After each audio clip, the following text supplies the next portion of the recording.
Light ഹൗസിൻ്റെ പുതിയ എപ്പിസോഡിലേക്ക് ഏവർക്കും സ്വാഗതം. ആ ഗ്രാമത്തിലെ ആദ്യത്തെ ബേക്കറി അദ്ദേഹത്തിൻ്റേതായിരുന്നു. ജനങ്ങൾക്ക് അതൊരു അനുഗ്രഹവുമായി മാറി. സാമാന്യം തരക്കേടില്ലാത്ത കച്ചവടം ക്രമേണ ബിസിനസ്സും വളർന്നു.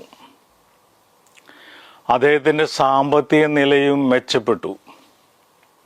ഇത് കണ്ട മറ്റൊരാൾ ഈ ബേക്കറിയുടെ അടുത്ത് തന്നെ മറ്റൊരു ബേക്കറിയും തുടങ്ങി. ഇത് നാട്ടിലെ പലരെയും ചിന്തിപ്പിച്ചു. ക്രമേണ ആ സ്ഥലത്ത് 7ഓളം ബേക്കറികൾ രൂപം കൊണ്ടു. ഇത്രയും ഷോപ്പുകളുടെ ആവശ്യവും അവിടെ ഇല്ലായിരുന്നു. ഒടുവിൽ എല്ലാ കടകളിലെയും കച്ചവടം കുറഞ്ഞു. ആർക്കും യാതൊരു ലാഭവും കിട്ടാതായി. ഓട്ടോറിക്ഷയുടെ കാര്യവും ഇതുപോലെ തന്നെ. ഗ്രാമത്തിലെ ആദ്യത്തെ ഓട്ടോറിക്ഷയെ ആളുകൾ വളരെ സന്തോഷത്തോടെ സ്വാഗതം ചെയ്തു. ബാങ്കിൽ നിന്ന് ലോൺ എടുത്ത് ഓട്ടോറിക്ഷ വാങ്ങിയ ആ ചെറുപ്പക്കാരന് നല്ല കോളായിരുന്നു. രാത്രിയും പകലും ധാരാളം ഓട്ടം. ഇത് കണ്ടപ്പോൾ നാട്ടിലെ ജോലിയില്ലാത്ത ചെറുപ്പക്കാരൊക്കെ ബാങ്കിൽ നിന്ന് ലോൺ എടുത്ത് ഓട്ടോറിക്ഷകൾ വാങ്ങാൻ തുടങ്ങി. ഒരു വർഷം കഴിഞ്ഞപ്പോഴേക്കും അവിടെ 15ഓളം ഓട്ടോറിക്ഷകൾ. ഇപ്പോൾ മണിക്കൂറുകളോളം ക്യൂവിൽ നിന്ന് കിടന്നാണ് ഒരു ഓട്ടം കിട്ടുക. ചെലവുകൾ നടത്താനും ബാങ്കിലെ വായ്പ തിരിച്ചടയ്ക്കാനും ഭൂരിപക്ഷം പേരും ഇന്ന് ക്ലേശിക്കുകയാണ്. ഇതെന്തെങ്കിലും ഒരു ഗ്രാമത്തിലെയോ പട്ടണത്തിലെയോ കഥയല്ല.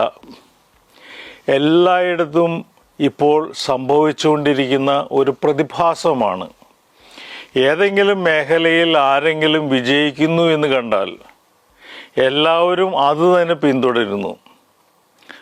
ഒന്നാമത്തെ ഉദാഹരണത്തിലുള്ള ആദ്യത്തെ ബേക്കറിക്കാരൻ ആ നാടിന് ഒരു ആവശ്യമായിരുന്നു. ഒരുപക്ഷെ രണ്ടാമത്തെ ഷോപ്പ് കൂടി അവിടുത്തെ ജനങ്ങൾക്ക് ഉപകാരമായിരിക്കാം. എന്നാൽ പിന്നീട് വന്ന ബേക്കറികളിൽ ഒന്നും ആ നാടിന് ആവശ്യമില്ലായിരുന്നു. പക്ഷേ ആദ്യം തുടങ്ങിയവരുടെ ബിസിനസ് വിജയം കണ്ട് കൂടുതൽ ആലോചിക്കാതെ എടുത്തു ചാടിയ ബാക്കിയുള്ളവർ വിശേഷ ബുദ്ധിയില്ലാത്ത മൃഗങ്ങളെ പോലെയാണ്. മുമ്പേ ഗമിക്കുന്ന ഗോവ് തന്നെ പിമ്പേ ഗമിക്കും ബഹുഗോക്കളെല്ലാം. മുന്നിൽ പോകുന്ന പശുവിൻ്റെ പിന്നാലെ മറ്റു പശുക്കളെല്ലാം പോകുന്നത് പോലെ വിശേഷ ബുദ്ധിയുള്ള മനുഷ്യൻ പ്രവർത്തിക്കണമെന്നില്ല. ഓരോരുത്തർക്കും പോകുവാനുള്ള വ്യക്തമായ വഴികൾ നമ്മൾ കണ്ടെത്തേണ്ടതുണ്ട്.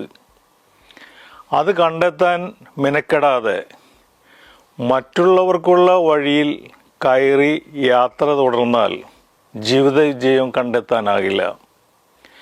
എല്ലാവരും ചെയ്യുന്നു,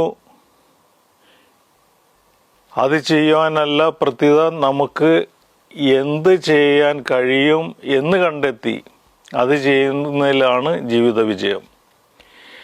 ബിസിനസ് പോലും ഒരു സൽപ്രവൃത്തി തന്നെയാണ്.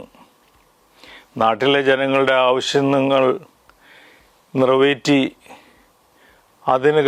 നിറവേറ്റാൻ കഴിയുമ്പോൾ വെറും ലാഭേച്ഛയല്ല, സമൂഹത്തിൻ്റെ നന്മയാണ് ബിസിനസ്സിൻ്റെ പോലും പിന്നിലുണ്ടാകേണ്ടത്.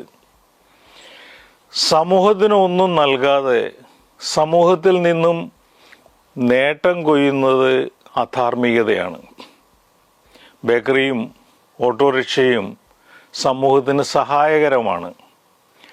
അവ ആവശ്യത്തിനുള്ളപ്പോൾ ആ നാട്ടിലെ ജനങ്ങൾക്ക് ലാഭമല്ലാത്ത എന്തെങ്കിലും പുതിയ സൗകര്യങ്ങൾ ഒരുക്കുവാനാണ് തുടർന്നുള്ളവർ പരീക്ഷിക്കേണ്ടത്. അപ്പോൾ എല്ലാവരുടെയും സംരംഭങ്ങൾക്ക് പ്രസക്തിയും നിലനിൽപ്പും പുരോഗതിയും ഉണ്ടാകും. സർഗാത്മകതയുടെ കുറവാണ് അർത്ഥശൂന്യമായ അനുകരണങ്ങൾക്ക് കാരണമാകുന്നത്. എല്ലാവരും നേഴ്സിന് പോകുന്നു, ഞാനും പോകുന്നു. എല്ലാവരും കമ്പ്യൂട്ടർ പഠിക്കുന്നു, ഞാനും പഠിക്കുന്നു. എല്ലാവരും പണം ഉണ്ടാക്കാൻ ഓടുന്നു, ഞാനും അത് തന്നെ ചെയ്യുന്നു. ഇതെല്ലാം സമയവും ഊർജവും ജീവിതവും പാഴാക്കി കളയുന്ന പാഴ്വേലകൾ മാത്രം.